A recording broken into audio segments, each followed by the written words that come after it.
Oke, sebelumnya kita baca doa terlebih dahulu. Berdoa dimulai.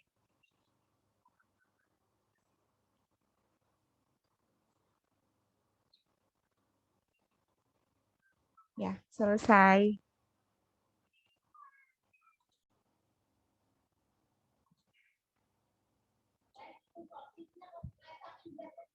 Oke, yang pertama kita mulai di modul ketiga. Nah, ini dia.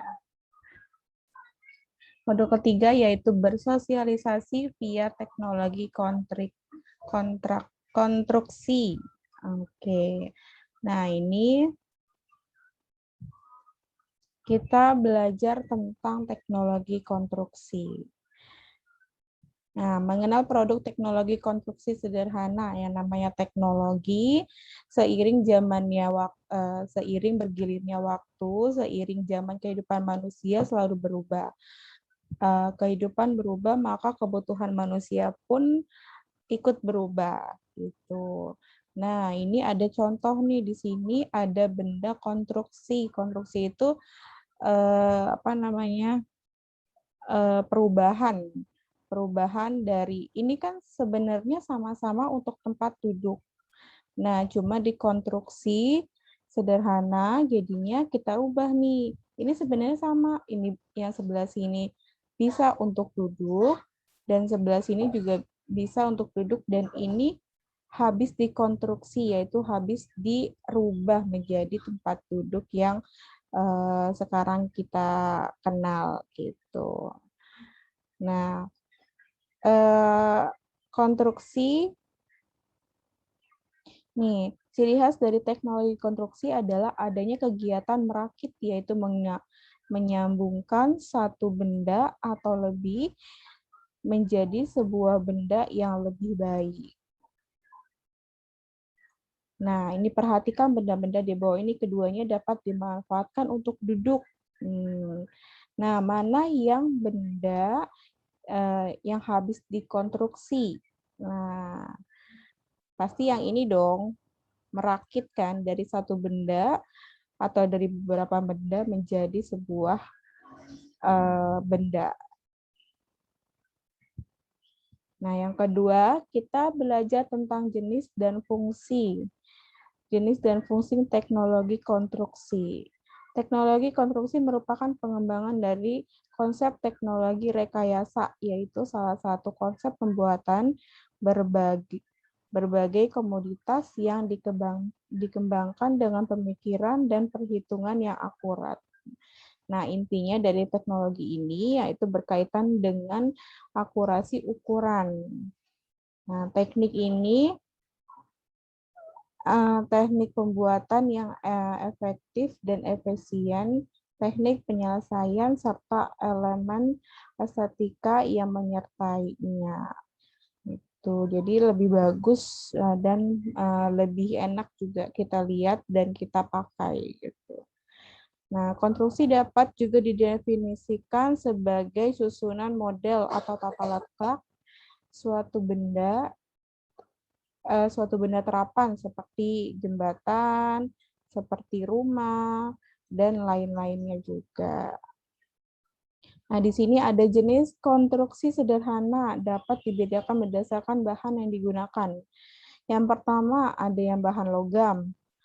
Jenis logamnya itu logam merupakan bahan yang memiliki sifat yang khas. Sifat yang istimewa menjadi dasar dalam penggunaannya. Nah, logam memiliki sifat yang keras dan kuat, kecuali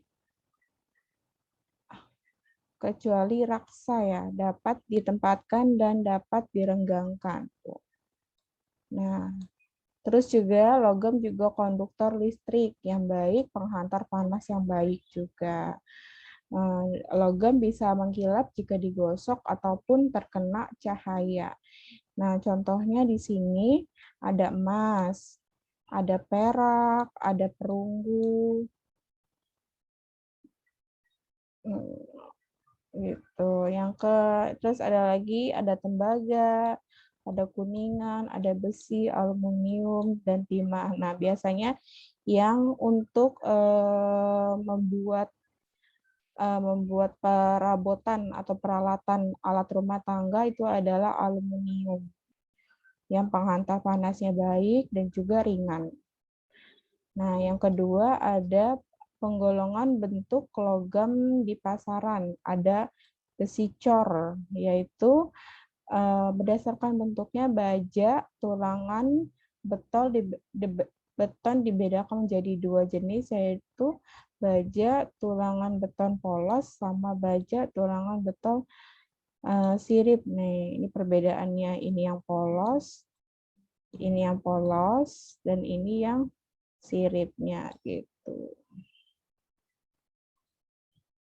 Terus yang kedua nih ada sheet metal atau logam lembaran, adalah proses fabrikasi atau pembuatan lembaran metal untuk berbagai keperluan dan kegunaan. Pengerjaan logam lembaran atau sheet terdiri dari operasi pemotongan dan pembentukan dilakukan terhadap logam lembaran yang relatif tipis. Tipis sekali ini, 0,5 mm atau ada 1/4 in atau 6 mm.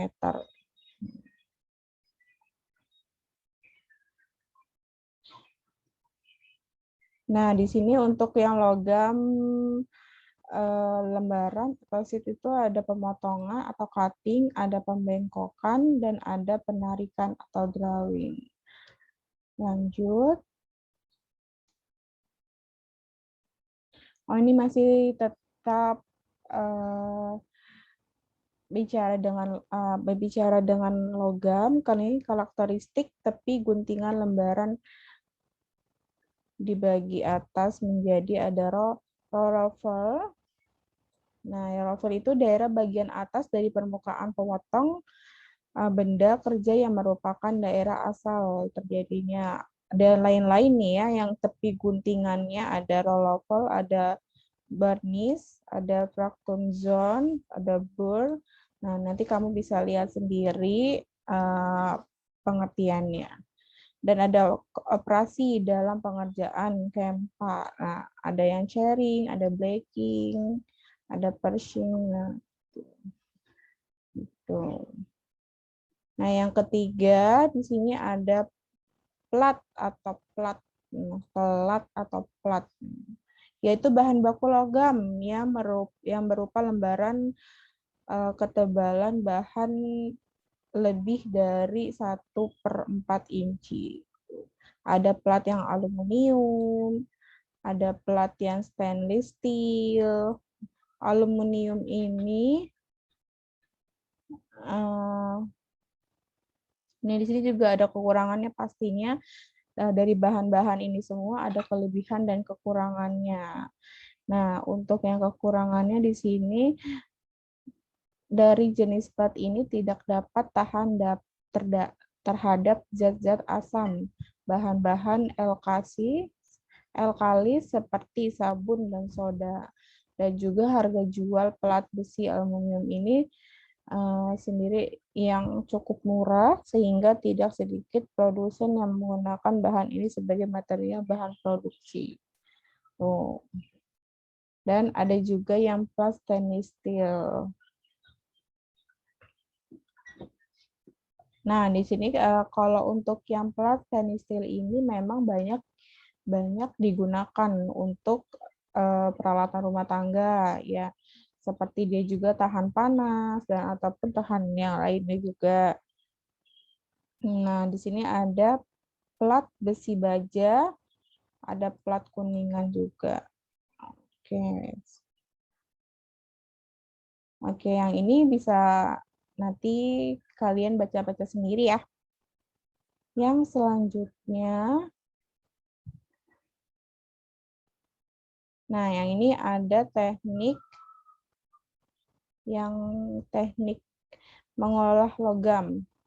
Ada teknik cetak, ada teknik grafik, grafir. Nah, teknik grafir adalah teknik mengikis sebagian permukaan material dengan pola tertentu. Teknik grafir atau engraving secara umum dibagi menjadi dua, yaitu vector engraving sama raster engraving.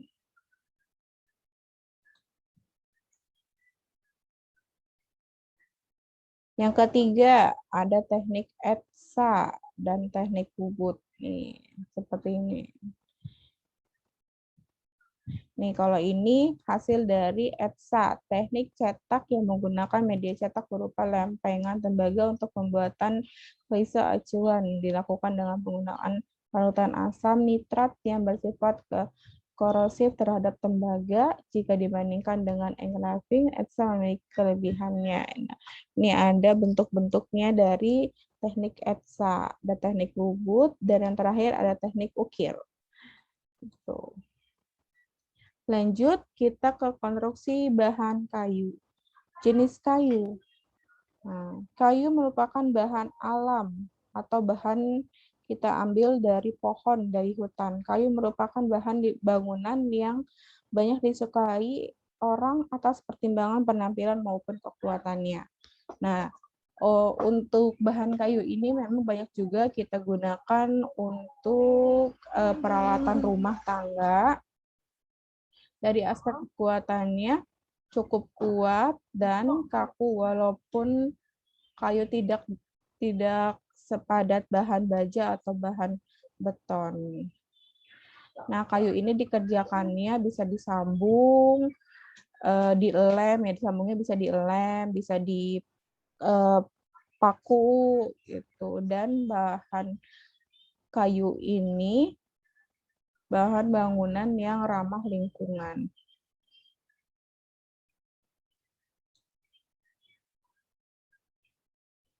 Oke, lanjut. Kayu merupakan bahan yang dapat menyerap air sekitar, dapat mengembang dan menyusut sesuai kandungan air tersebut. Nah, karenanya kadar air kayu merupakan salah satu syarat kualitas produk gergaji. Di sini ada beberapa sifat yang umum terdapat pada semua jenis kayu. Kayu tersusun dari sel-sel yang memiliki tipe bermacam-macam. Nah, yang berupa solusa dan hemisolusa atau karbohidrat dan serta lignin non-karbohidrat. Semua kayu bersifat anisotropik, yaitu memperlihatkan sifat-sifat yang berlainan jika diuji. Nah, ada longitudinal, radial, dan tangasial. Kayu merupakan bahan yang bersifat higroskopis, yaitu dapat menyerap atau melepaskan kadar air sebagai akibat perubahan kelembapan suhu udara sekeliling.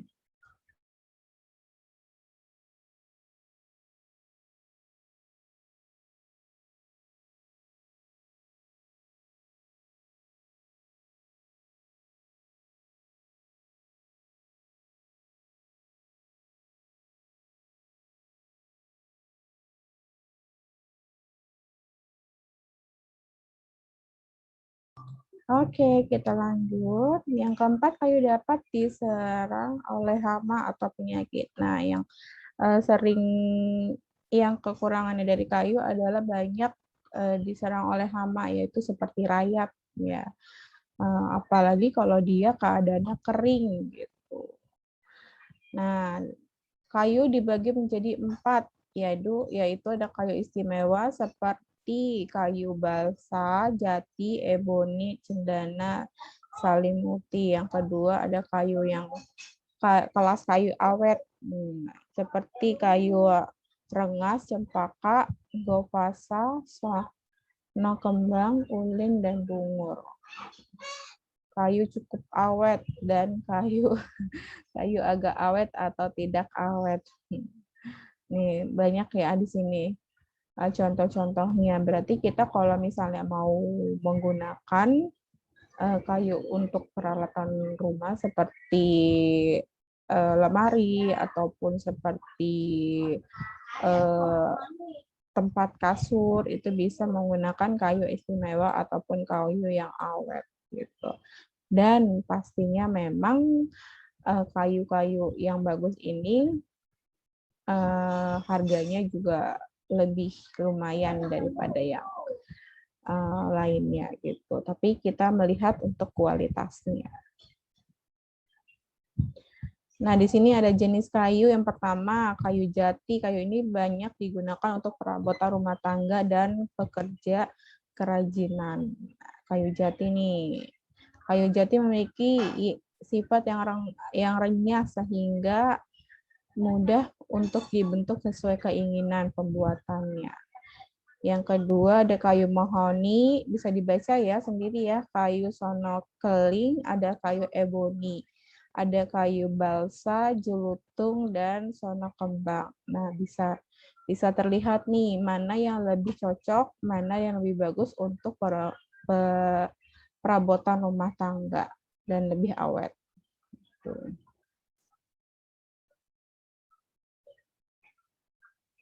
Lanjut, pengolahan bentuk kayu. Di sini ya, ada contoh-contohnya, bisa lihat sendiri ya. Terus teknik pengolahan kayu, ada teknik kerja bangku. Apa tuh? Yaitu teknik dasar yang harus dikuasai oleh seseorang dalam pengerjaan produk kriya kayu.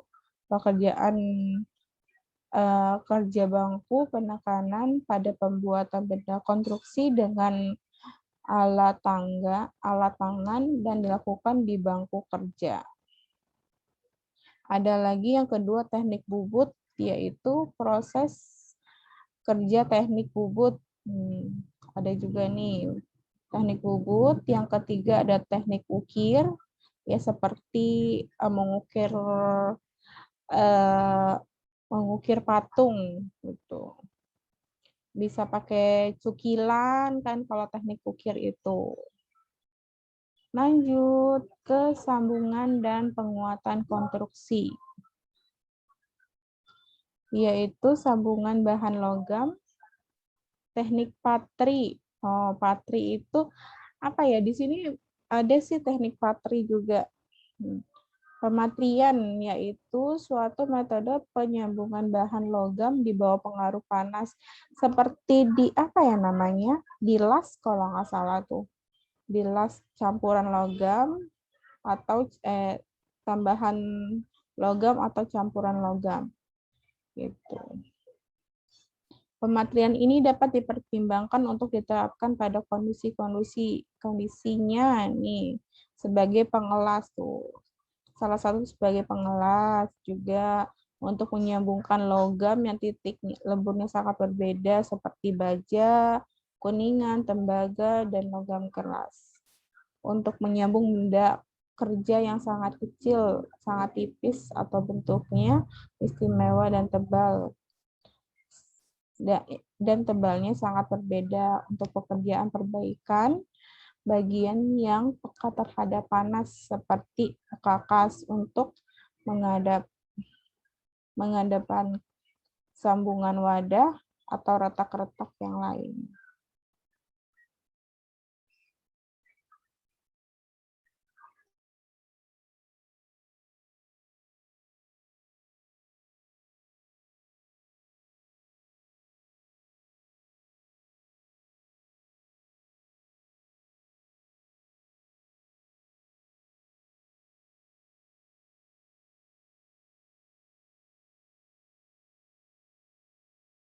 Oke, lanjut.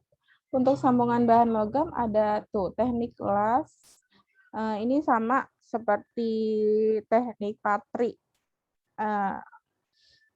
Terus ada teknik menganyam. Menganyam adalah salah satu teknik kerajinan dengan menyilangkan bagian lusi dengan bagian pakan sehingga membentuk suatu pola tertentu. Nih, anyaman silang.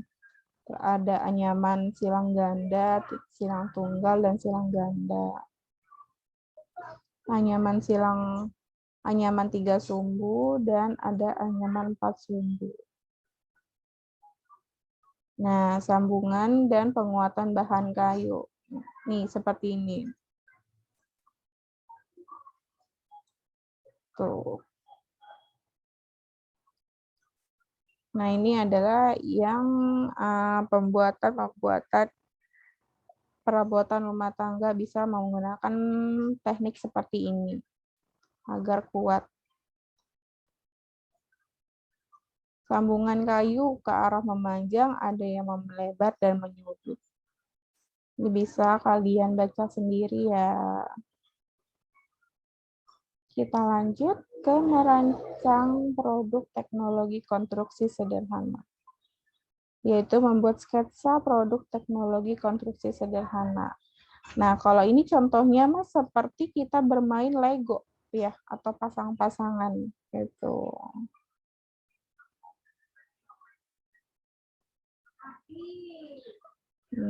Sketsanya. Kita sekarang membuat sketsanya dulu.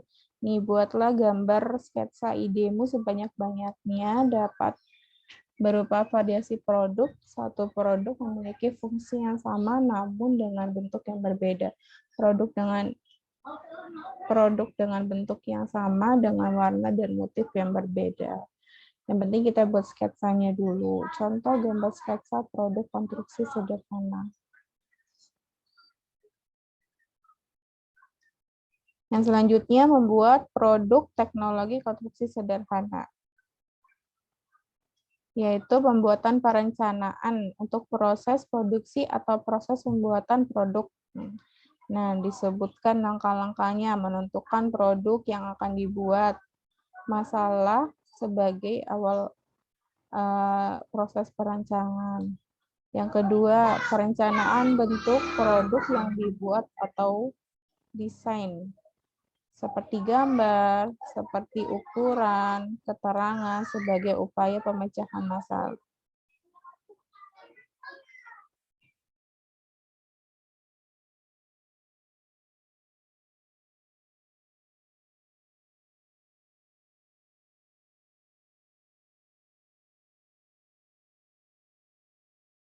Selanjutnya, yang ketiga perencanaan biayanya pastinya.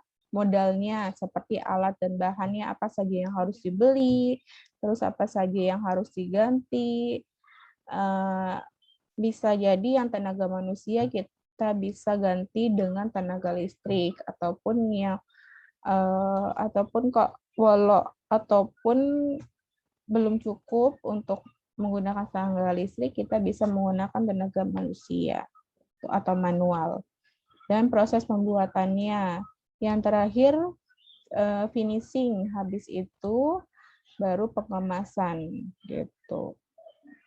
Pengemasan kegiatan untuk menyiapkan barang menjadi siap untuk ditransportasikan, didistribusikan, disimpan atau dijual dan dipakai. Nah, produk yang akan dibuat itu perlu memperhatikan ciri-cirinya. Yang pertama, inovatif. Nah, yang produknya baru gitu, tidak menggunakan produk yang sudah ada atau produk yang lama. Yang kedua ada kreatif, mampu menciptakan hal baru, misalnya modelnya baru ataupun warnanya warna baru gitu yang belum ada di pasaran. Yang ketiga itu unik, lain daripada yang lainnya. Tapi masih tetap memperhatikan kualitasnya juga. Yang keempat ada khasnya. Ya, kalau unik pasti ada khas sendirinya. Terus estetis atau indah dipandang. Tuh, variatif, beraneka ragaman, dan teknis pembuatan kerajinan secara urut dan runtun. Nah, ini contoh produk konstruksi sederhana.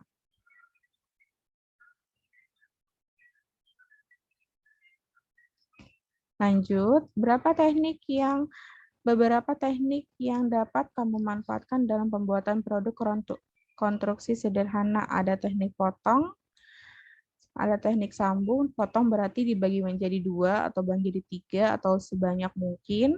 Teknik sambung, sambungnya itu bisa menggunakan apa saja. Tadi bisa menggunakan teknik ngelas atau patri, atau kalau kayu bisa menggunakan teknik paku gitu, ataupun teknik mengelem.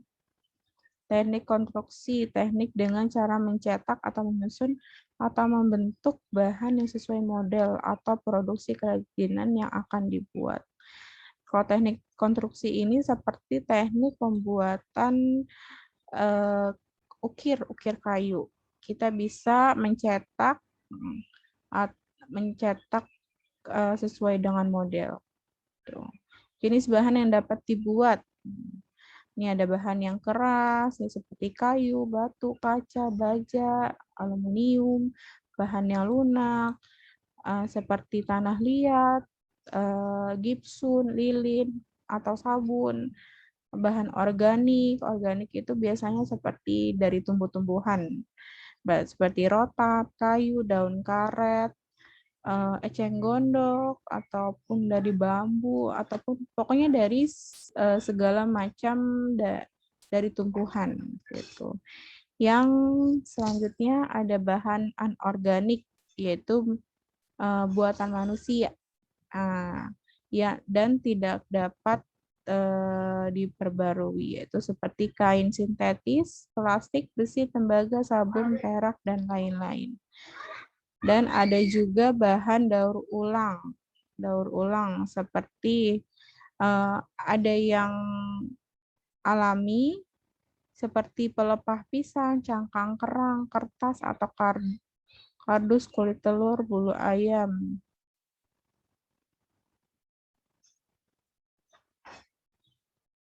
Dan selanjutnya ada buatan anorganik seperti plastik, kresek, sama ya tadi ya, anorganik. Botol, kain, perca, gitu. Peralatan yang digunakan untuk membuat kerajinan, sama seperti tadi ya, potong, sambung, dan konstruksi. Oke. Untuk saat ini, kita sudah selesai untuk modul yang ketiga. Apa Jingga mau bertanya? Tidak. Oke deh, kita lanjut ya. Ya.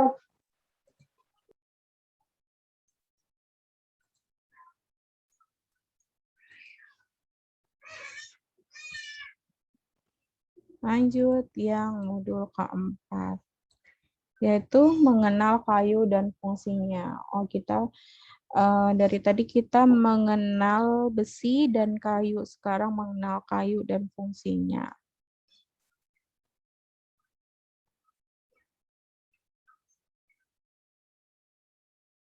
Nah, mengenal kayu. Kayu merupakan bahan bangunan alam, yaitu kayu dapat diperoleh di alam bebas atau yang disebut hutan.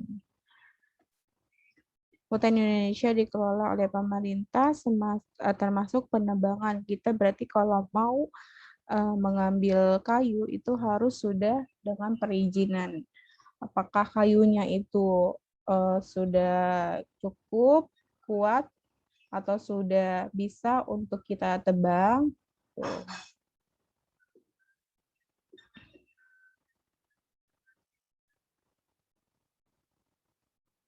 Dan untuk menjaga kelestarian hutan agar tidak terjadinya lahan atau penurunan akibat penebangan, dilakukan juga reboisasi. Habis menebang, kita bisa menanam kembali pohon tanaman yang baru. Pengolahan kayu mulai dari gelondongan atau kayu yang masih utuh menjadi bahan kayu berupa balok dapat dilakukan di hutan dengan menggunakan gergaji. Nah, ini kayu yang masih utuh. Kayu masih utuh, kita lakukan penggergajian menjadi kayu yang balok Gitu.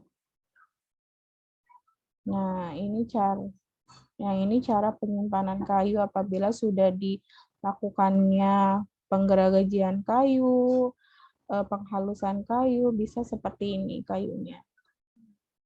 Yang tadinya bulat, terus masih kasar, dan ini diolah menjadi kayu yang bagus.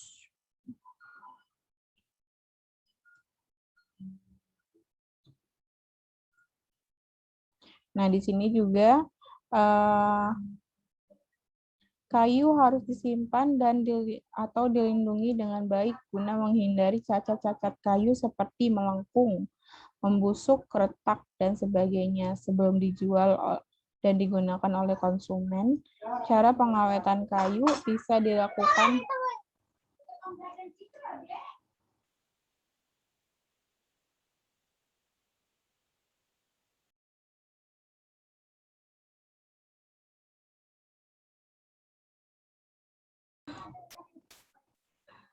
itu. Dan cara pengawetan kayu bisa dilakukan dengan cara kayu dicelupkan ke dalam cairan kimia dalam tungku yang besar dengan tekanan tinggi sehingga jamur-jamur di dalam kayu itu mati. Gitu. Dan cara penyimpanan kayu bisa dengan cara disusun atau ditumpuk dengan memberi ganjalan balok kecil setiap lapisannya. Nah, bisa juga dengan pengeringan udara ataupun pengeringan oven. Nah, diatur mendapatkan pengeringan yang sempurna.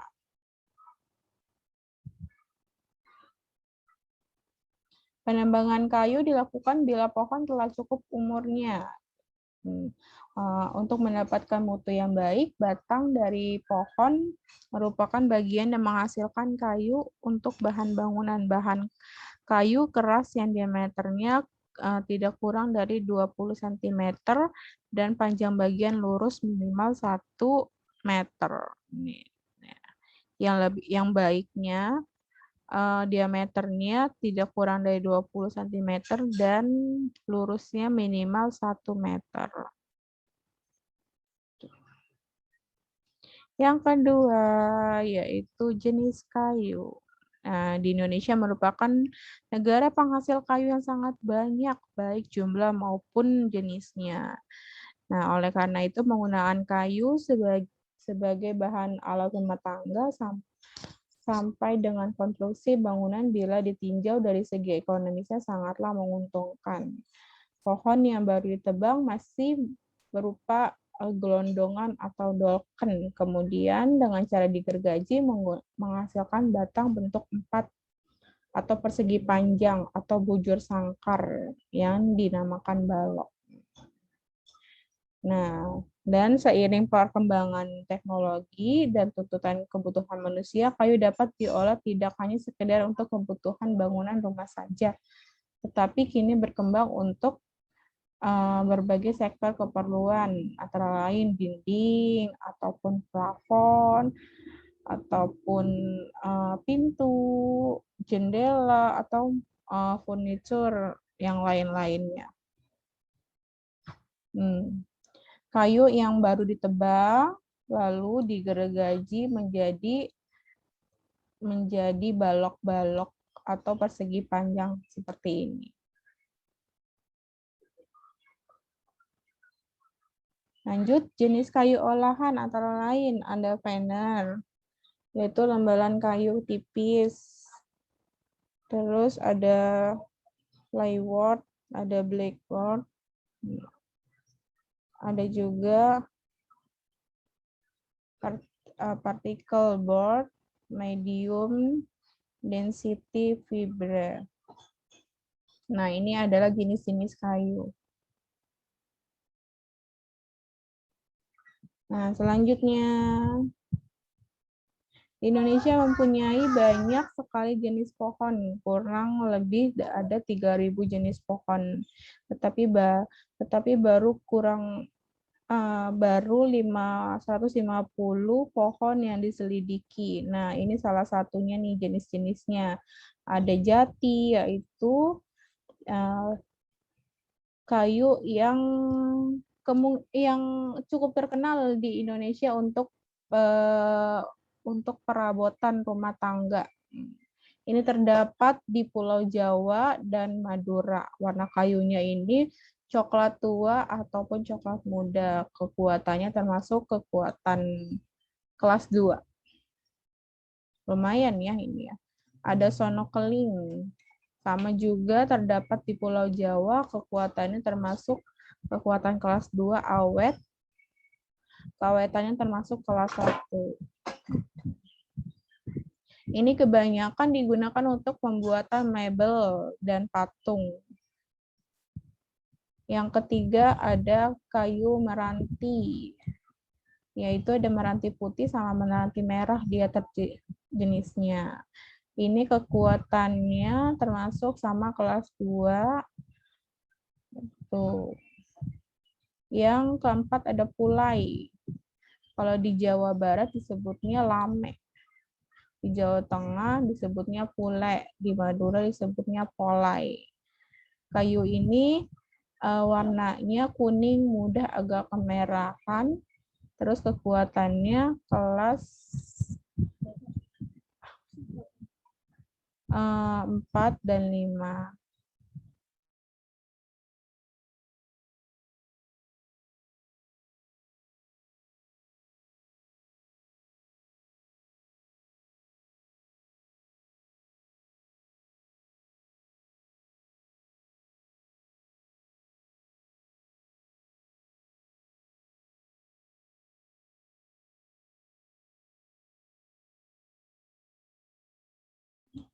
Oke, selanjutnya ada yang kayu mahoni. Mahoni juga nih, yaitu kayu yang warna coklat muda, termasuk kekuatan kayunya 2 atau 3, keawetannya termasuk kelas 3, baik digunakan untuk mabel dan vinir sebagai bahan kayu lapis. Ada kayu pinus, ini biasanya digunakan untuk kusen atau daun pintu ataupun jendela.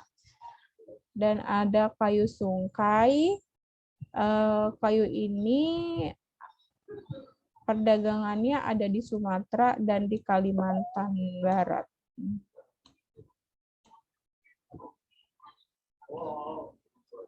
Yang ke-8 ada kayu ulin. Nah, kalau kayu ulin ini kalau dikenal di Kalimantan dan Palembang disebut kayu besi. Nah, termasuk kelas 1, warnanya coklat kuning. Nih, kalau ini pohon ulin.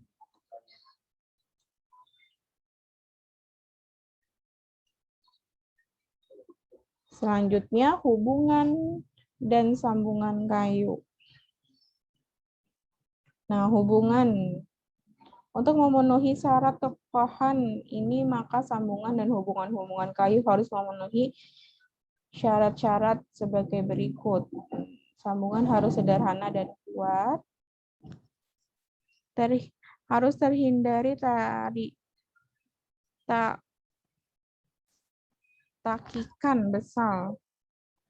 tarikan besar dan dalam, karena dapat mengakibatkan kelemahan kayu dan diperlukan batang-batang kayu berukuran besar sehingga dapat merupakan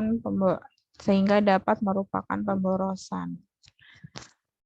Harus memerhatikan sifat-sifat kayu, terutama sifat menyusutnya atau mengembangnya. Terus yang ketiga, bentuk sambungan dari hubungan konstruksi kayu harus tahan terhadap gaya pekerjanya. Nah, di sini ada sambungannya nih. Ini contohnya adalah sambungan biasa. Ada sambungan biasa, yaitu garis memotong bagian kayu di sudut yang lain, penyambungnya itu detail penyambungannya bagian dalam bisa berupa pen atau lubang ya, tersembunyi atau dowel kayu. Nih, contohnya nih seperti ini. Dia hanya direkatkan biasa. Ada sambungan fast-tag. Nah, kalau untuk sambungan fast-tag, dia serong ya, agak serong gitu. Ada sambungan ekor burung, dia masuk. Terus ada sambungan pen atau lubang. Ini dia membuat sedikit lubang dan ini pennya yang masuknya. Ada resiko pecah. Nih, kalau ini resiko pecah nih, kalau untuk sambungan pen dan lubang terbuka. Kalau ini dia sambungan pen dan lubang tertutup. Nah, kalau ini sambungan dowel kayu. Kalau mungkin yang seperti ini itu hanya menggunakan apa namanya kayu sambungan kayu saja, nggak usah pakai apa namanya nggak usah pakai di palu-palu ataupun pakai paku ataupun dia pakai lem, hanya menggunakan kayu saja. Nih contohnya untuk sambungan dowel kayu seperti ini dia kalau masuk. Selanjutnya ada sambungan takikan lurus. Nah, ini cara-cara untuk menyambung kayu. Oke, selanjutnya. Ini kita jadi seperti tukang kayu ya. Tahu cara-cara menyambung kayu. Nah, apalagi kalau misalnya di rumahnya ataupun di rumahnya memang sudah menjadi tukang kayu, pembuat kerajinan-kerajinan, bisa nih menggunakan sambungan-sambungan seperti ini. Tuh. Nah, selanjutnya ada menyambung dengan bantuan skrup. Untuk membenarkan skrup pada kayu menggunakan obeng, putar kepala skrup. Bisa lah ya putar seperti biasa gitu menggunakan skrup. Nah, di sini ada juga menyambung dengan bantuan lem kayu. Bisa. Lem kayu ini yang kita tahu di sini tuh lem kayu ada lem fox ya. Bisa menggunakan lem fox. Nah, seperti ini nih, dowel ini kan harus menggunakan lem biar tidak cepat lepas gitu. Dowel udah dimasukin sambungan dowelnya lalu dilem gitu. Dan menggunakan lemnya tidak usah terlalu banyak. Oke, ternyata kita sudah selesai.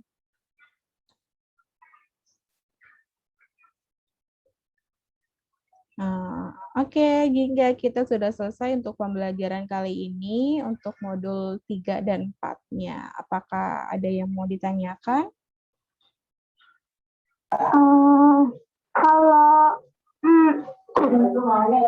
Kalau prakarya itu nanti ada apa namanya praktek-prakteknya gitu. Itu nanti kita bicarakan sih, kalau misalnya praktek kan memang harus langsung ya gitu, ataupun nanti praktek sederhana bisa dilakukan di rumah atau bisa seperti saya memberi tugas membuat praktek apa gitu. Itu sih nanti kita bisa bicarakan lagi untuk selanjutnya.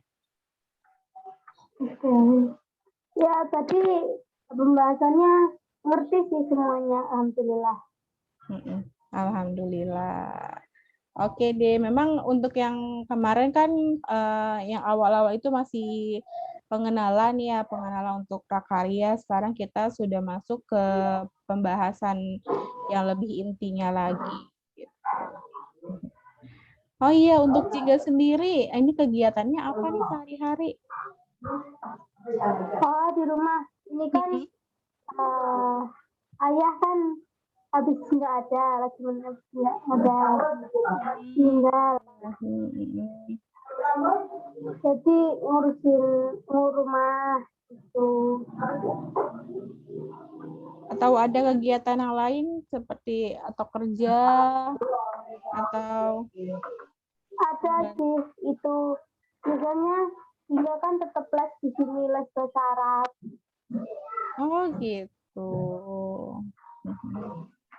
Sama les kayak kerja kelompok aja sama teman-teman gitu. Oh. Oke deh. Memang Jingga untuk sekarang umurnya berapa tahun? Kelihatannya berapa? Muda. 16 tahun ini 16. Oh, tahun ini 16. Daerah mana Jingga rumahnya? Solo. Oh, Solo. Gitu ya. Ya, kalau aku di Tangerang. Oh iya.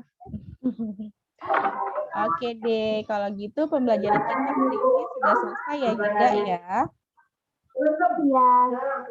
Untuk penugasannya nanti aku kabarin di grup.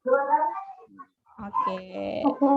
Ya, Assalamualaikum warahmatullahi wabarakatuh. Waalaikumsalam. Ya, sampai ketemu di pembelajaran berikutnya ya. Iya.